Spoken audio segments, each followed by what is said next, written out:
ఇందిరా మాధవి గురువారెడ్డి గారి అమ్మాయిని. నాకు ఒక బాబుతోటే ఆపేసాం మేము. ఒక బాబుతోటే ఆపేసాము. బాబు ఎంటెక్ సివిల్ ఇంజనీర్ అయిపోయి ఇప్పుడు సాఫ్ట్వేర్ సైడ్ వెళ్ళి తను జాబ్ చేసుకుంటున్నాడు.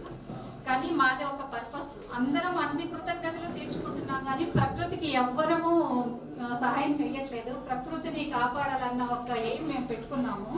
బ్యాక్ టు మళ్ళీ విలేజ్కి వచ్చేసి మేము ఒక చిన్న అడవిని సృష్టించాలని మా పొలంలో మొక్కలు పెంచి మేమిద్దరం భార్యాభర్త దానికోసం కృషి చేస్తున్నాము. మిమ్మల్ని అందరినీ కూడా ఒక రిక్వెస్ట్ చేస్తున్నాను, ప్రతి ఒక్కళ్ళు 2 వృక్షాలు పెంచాలి. చిన్న చిన్న చెట్లు, వాటి వల్ల మనకు ఉపయోగం లేదు. భవిష్యత్తులో నీటి ఎద్దడి బాగా వస్తుంది, మనకి తాగునీరు కూడా కష్టం అవుతుంది. మన భవిష్యత్ తరాల కోసం మనం కొంచెం కష్టపడి చెట్లని పెంచితే మన భవిష్యత్తు, మన పిల్లల భవిష్యత్తు బాగుంటుందని మా ఆశయం. మిమ్మల్ని కూడా అదే కోరుతున్నాను.